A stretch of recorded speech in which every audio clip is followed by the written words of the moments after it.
अस्सलाम वालेकुम स्टूडेंट्स। ये तो आज बेटा हमारे जो रेस्ट पार्ट था प्रोनाउंस का, ठीक है, आज वो हम डिस्कस करेंगे। तो the pronouns and it's kinds, ठीक है। प्रोनाउंस हमने पहले पढ़ लिया था। प्रोनाउन क्या, word which is use in the place of noun. Noun की जगह पर जो इस्तेमाल उसे हम प्रोनाउंस कहते हैं। तो हम वन बाय वन करके इसके जो काइंड्स हैं उनको डिस्कस कर रहे थे। पहले हमने दो काइंड्स किए हैं, एक पर्सनल प्रोनाउंस और दूसरा डेमोन्स्ट्रेटिव। अब थर्ड बेटा इसकी काइंड है इंटेरोगेटिव प्रोनाउंस। अब इंटेरोगेटिव जो वर्ड बेटा कॉमन से है आपके सामने, जो आपने पहले भी किए हुए टेंसेस में। इंटेरोगेटिव मीन्स सवालिया या इस्तफहामिया भी इसे कहा जाता है, जिसमें सवालात पूछे जाते हैं। तो interrogative pronouns they are pronouns which are used for asking questions. जो सवाल पूछने के लिए इस्तेमाल किए जाए उन्हें क्या कहा जाता है बेटा जी? Pronoun, sorry interrogative pronouns. अब वो कौन कौन से हैं बेटा? वो मोस्टली जो है वो दो तरीके होते हैं इसके क्वेश्चंस वाले के। एक जो हम टेंस में यूज करते हैं जिसमें हम हेल्पिंग वर्ब उठा कर पहले लेकर आते हैं, और दूसरा इसका तरीका बेटा WH फैमिली का इस्तेमाल होता है। WH फैमिली कौन सी होती है? वाई, हु, वेयर, व्हेन, विच, ठीक है, व्हाट एटसेट्रा, ठीक है, ये WH फैमिली है। तो ये क्वेश्चंस के लिए, इंटेरोगेटिव के लिए आते हैं। लेकिन दो तरीके आपको बता दिए गए, एक जो हम टेंसेस में इस्तेमाल करते हैं हेल्पिंग वर्ब को उठा के पहले ले आना, और दूसरा बेटा जी ये कौन सा है जो WH फैमिली के लिए इस्तेमाल किया जाता है। तो उसमें who, whom, whose, why, when, which, where, what, ये सारे हैं। तो इनमें से दो तीन मैंने एग्जाम्पल लिखी है। एक सबसे पहले व्हाट इज दिस, ये क्या है? इट इज अ बुक, ये किताब है, ठीक है। तो यहाँ क्वेश्चन पूछा गया किस चीज के बारे में, व्हाट इज, ठीक है, ये क्या है। Whom do you want to see, ठीक है। अब होम क्या है? ये भी तुम किससे मिलना चाहते हो। Whom do you want to see, तुम किससे मिलना चाहते हो।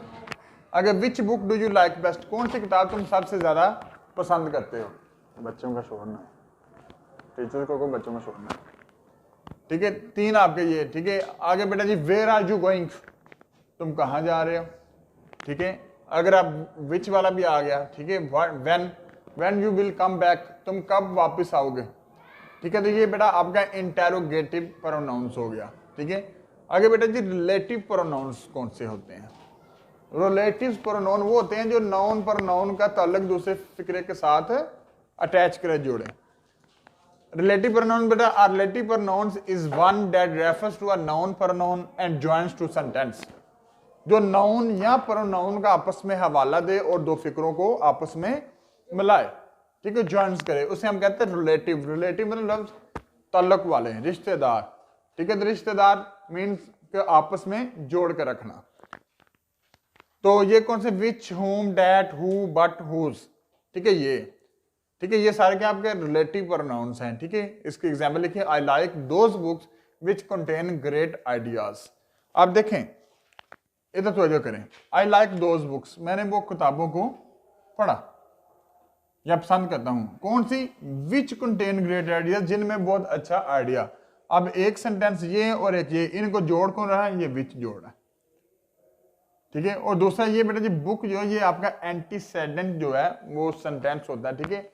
वो वर्ड जो आप समझ लें कि रिलेटिव जो प्रोनाउन हमने यूज करना उसके पहले है, ठीक है। I met a girl whose name was not to known me, मैं एक लड़की से मिला जिसका नाम मैं नहीं जानता, ठीक है। आई मेट अ गर्ल, मैं एक लड़की से मिला। दूसरा फिक्र, name was not to known me, जिसका नाम मैं नहीं जानता, ठीक है, हुज आ गया। हुज का मतलब जिसका, ठीक है। थर्ड बेटा there is no rose but has a thorn, तो यहां फूल नहीं है लेकिन क्या है? अब एक फिक्रा हमारा ये आ गया और दूसरा बेटा जी ये, देयर इज नो रोज, यहां फूल नहीं है, क्या है? थॉर्न है, लेकिन, ठीक है, कांटे हैं। इस तरह I live in a house, मैं घर में रहता हूं, that was built last year, ठीक है। एक फिक्रा हमारा ये, दूसरा जो इसका हिस्सा है ये हमारे पास आ गया। तो इसको मिलाया किसने? डेट ने। किसने मिलाया? डेट ने। अब बेटा जी कुछ है विच और डैट का इस्तेमाल है कि ये कहाँ होता है, किन चीज़ों के साथ होता है। थोड़ी सी ब्रीफ में कर देते, लेकिन इसको एज अ अलग टॉपिक जो हम डिस्कस करेंगे, डैट और विच का इस्तेमाल।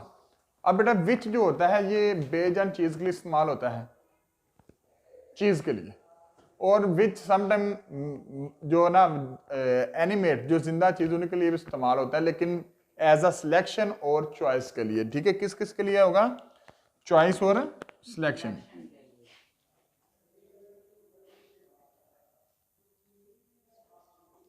ठीक है, इन दो के लिए जो यूज होगा, चॉइस और सिलेक्शन।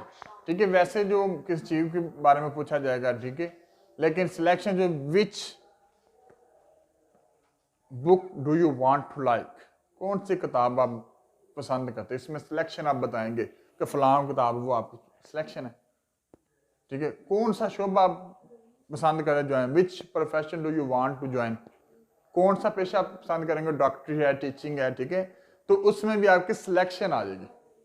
तो लिहाजा चॉइस और सिलेक्शन के लिए भी जो है वो विच इस्तेमाल होता है। लेकिन बेटा जी डेट जो है, सॉरी वट या डेट, वट दूसरा जो विच और वट का यूज है। ठीक है, तो वट बेटा जी इस्तेमाल होता है सिर्फ बेजान चीजों के लिए, व्हाट इज दिस। ठीक है, हाँ किसी एक चीज के उसमें भी एक किसी जब सिलेक्शन आ जाती है, प्रोफेशन स्पेशली आता है उसमें, व्हाट इज योर फादर, इसका ये मतलब कि तुम्हारा बाप क्या है, मतलब कि तुम्हारे बाप का प्रोफेशन क्या है, टीचिंग करते हैं, डॉक्टर हैं, इंजीनियर्स हैं। ठीक है, ये एज अ अलग सेपरेट जो हम इसको जो लेके चलेंगे, ठीक है, टॉपिक को।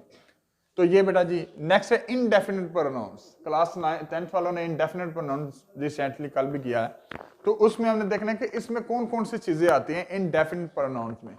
तो बेटा जी इनडेफिनिट प्रोनाउंस में are those which refers to a person और thing in general, not particular, खास चीज की तरफ नहीं, कॉमन सी चीज की तरफ इशारा होता है।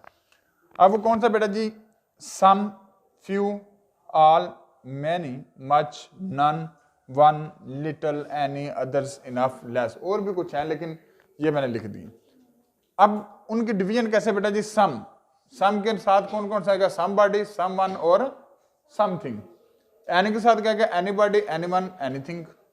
No thing, no one, nobody, everybody, everyone और एवरीथिंग। ठीक है, ये इनके साथ आएंगे। अब फॉर एग्जाम्पल बेटा जी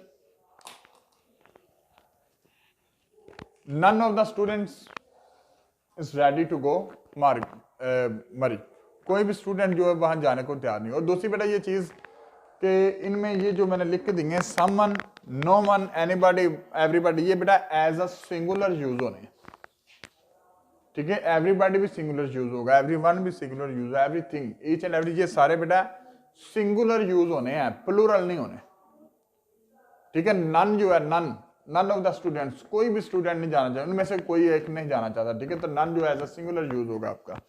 इसी तरह बेटा इनफ है, अदर्स, ठीक है, एनीवन, ठीक है, anyone want to go with me, कोई मेरे साथ जाना चाहता है, तो एनीवन जो है एज अ सिंगुलर ही यूज होगा।